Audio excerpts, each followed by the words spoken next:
Et donc bonjour à tous et à toutes, j'espère que vous allez bien, moi ça va super. On se retrouve aujourd'hui pour une nouvelle vidéo. Ça faisait un petit moment que je vous avais pas fait de vidéo, et cette vidéo là c'est un Creepy Things. Je crois même que c'est le 10e épisode, et dans ce 10e épisode là on va parler de lieux hantés. Avant que la vidéo ne commence, n'hésitez pas à vous abonner à ma chaîne pour qu'on passe les 500 abonnés. Et restez bien jusqu'à la fin de la vidéo parce que vous allez voir qu'il y aura une très grosse annonce à la fin. Et on peut tout de suite commencer la vidéo, à tout de suite dans la vidéo. Le château de Leap en Irlande, aussi appelé Leap Castle, a été construit vers 1250 par les O'Bannon. Les O'Bannon, aussi appelés les chefs secondaires. Sauf que ce château, si je vous en parle aujourd'hui, c'est qu'il y a des rumeurs plutôt effrayantes. Évidemment, il n'y a pas de photos car l'histoire est assez ancienne. Aujourd'hui, il est compliqué d'aller là-bas car depuis 1991, le château appartient au musicien San Ryan qui a réaménagé le château. Pourtant, il existe bien des témoignages de ce qui s'est passé dans ce château, des témoignages qui sont d'ailleurs très durs à trouver sur internet, disant qu'ils auraient entendu des bruits étranges, comme des rires ou même des murmures. Et c'est pas tout. Au début du XXe siècle, on aurait découvert aux oubliettes une centaine de squelettes et quelques jours plus tard, un mur avec 3 squelettes incrustés. Il faut savoir que vu que le château est très ancien, il s'est passé énormément de choses là-bas, comme des batailles et tout ça. Alcatraz Island est une petite île au large de la baie de San Francisco en Californie, qui est aussi connue pour sa prison, la prison d'Alcatraz, qui sera en action de 1934 à 1963. Au début du XXe siècle, le gouvernement américain va faire créer cette prison dans le but d'être une prison de haute sécurité pouvant accueillir les plus dangereux criminels. À cette époque, il y a notamment eu Al Capone. Al Capone est un gangster né en janvier 1899 à Brooklyn. Après plus de 5000 chefs d'accusation contre lui, il sera condamné à 17 ans de prison, dont 11 ans pour fraude fiscale, et il est aussi impliqué dans des meurtres et contrôles de bars clandestins. Il avait plusieurs avantages lorsqu'il était en prison, car il avait une grande influence sur le monde criminel, ce qui faisait de lui quelqu'un d'assez craint. Ses avantages étaient comme un lit correct, de la moquette au sol, de la nourriture et même une radio. En janvier 1947, il meurt dans son lit après 8 ans de prison. Ses actes ont inspiré plusieurs films, notamment Scarface. La prison est construite sur une sorte de gros rocher en plein milieu d'une eau froide. Avec ce plan-là, il paraît impossible de pouvoir s'évader. Pourtant, dans la nuit du 11 juin 1962, Frank Morris, John Anglin et Clarence Anglin vont creuser des trous dans les murs de leur cellule avec une cuillère, puis reboucher les trous. Ce qu'ils ont fait aussi pour que leur évasion fonctionne, c'est qu'ils ont mis de fausses têtes dans leur lit afin de faire croire aux gardiens de la prison qu'ils étaient encore là, alors qu'en fait ils s'étaient évadés. Après ça, ils prennent la fuite en radeau et réussissent à s'évader de la prison. Il devait y avoir un quatrième complice appelé Allen West, mais n'a pas pu les rejoindre à temps. L'évasion est devenue très connue et a inspiré beaucoup de films et de jeux, et elle est devenue très connue dans la pop culture. Le 21 mars 1963, la prison va fermer ses portes sur décision de Robert Kennedy, car les coûts de la prison devenaient trop élevés. Maintenant que je vous ai raconté l'histoire de cette prison devenue aujourd'hui un lieu touristique, Passons maintenant à la partie un peu plus horreur de cette prison, et je vais aussi vous raconter les rumeurs qu'il y a parmi les cellules, les bâtiments et tout ça. le bâtiment Bloc D est considéré comme le plus hanté et même aujourd'hui appelé le trou.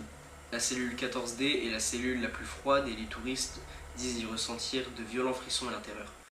Mais le pire, c'est la cellule 12D. Les visiteurs disent que lorsqu'ils y sont, ils ont l'impression d'être observés par quelque chose. Et même les gardiens du parc disent entendre des choses bizarres là-bas la nuit. Des portes qui s'ouvrent ou qui se ferment toutes seules, en tout cas des bruits de portes bizarres.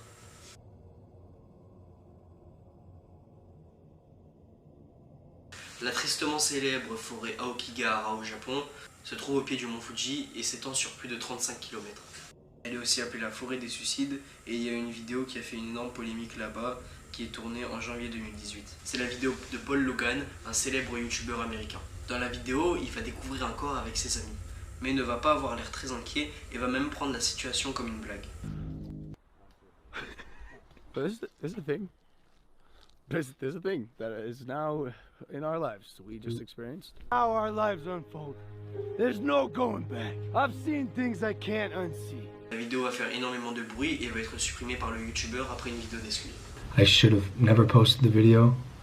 I should have put the cameras down and stopped recording. La forêt Aokigahara, aussi appelée Jukai en japonais, a cette réputation sombre d'endroit où les gens viennent mettre fin à leur jour.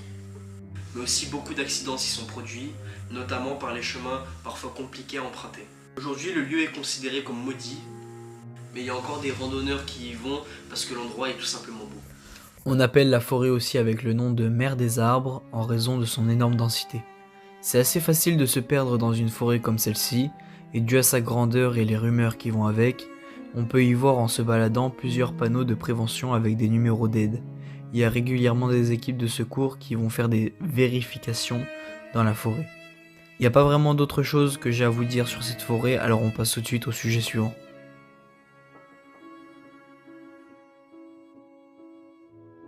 L'île de Poveglia en Italie, qui en italien se prononce Poveglia, est une petite île qui se situe à peu près vers Venise.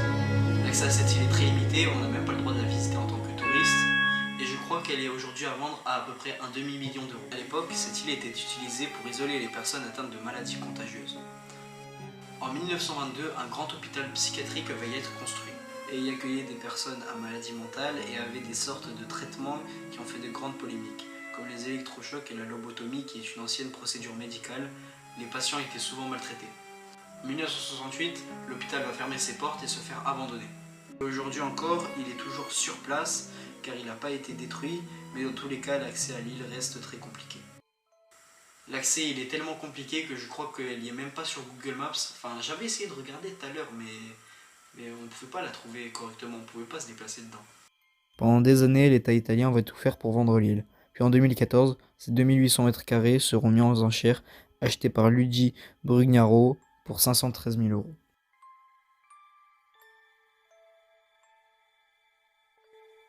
Les catacombes de Paris.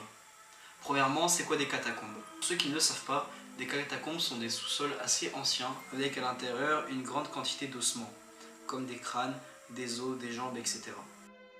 Pour, si j'ai bien compris, avoir un repos éternel dans certaines croyances. Aussi, pour ceux qui ne le savaient pas, les catacombes ça a été créé pour résoudre un problème dans la ville de Paris, c'est qu'il y avait des cimetières beaucoup trop peuplés. C'est pour cette raison que les corps ont été transmis de la tombe aux catacombes. Les plus connus en France sont les catacombes de Paris, 1500 mètres de longueur à 20 mètres de profondeur, qui sont des grands tunnels créés au XVIIIe siècle avec les ossements de millions de personnes. Et aujourd'hui, c'est plutôt une attraction touristique. Alors déjà que l'endroit il est assez glauque avec des millions d'ossements à l'intérieur, eh bien il le devient encore plus quand on sait que certaines personnes disent avoir entendu des voix à l'intérieur ou même des bruits étranges pendant leur visite. Il y a évidemment un tas de rumeurs bizarres sur ces tunnels, alors je vais vous en énumérer quelques-unes avant la fin de la vidéo. Certains disent qu'il y aurait également des ossements d'animaux, mais ça a été révélé comme faux. Certains disent qu'il y a un cinéma caché dans les catacombes, moi-même j'ai pas compris pourquoi. Et il y a aussi une rumeur, comme quoi en 1777, il y aurait eu les premiers événements paranormaux. L'apparition d'un soi-disant homme vert qui porte malheur quand on le croise et qui entrait encore aujourd'hui les catacombes. C'est la fin de cette vidéo, j'espère qu'elle vous a plu. Merci à tous d'être restés jusqu'à la fin. Comme je vous avais dit, il y a une petite annonce. Voilà, alors cette vidéo, elle était plutôt courte. Elle était plutôt en fait pour annoncer une énorme vidéo sur laquelle je travaille depuis à peu près septembre. C'est l'iceberg des légendes urbaines. Ça prend du temps, mais ça va vraiment être bien. Ça va, je pense, être ma meilleure vidéo de ma chaîne. C'était Kouri, on visait 500 abonnés. Ciao.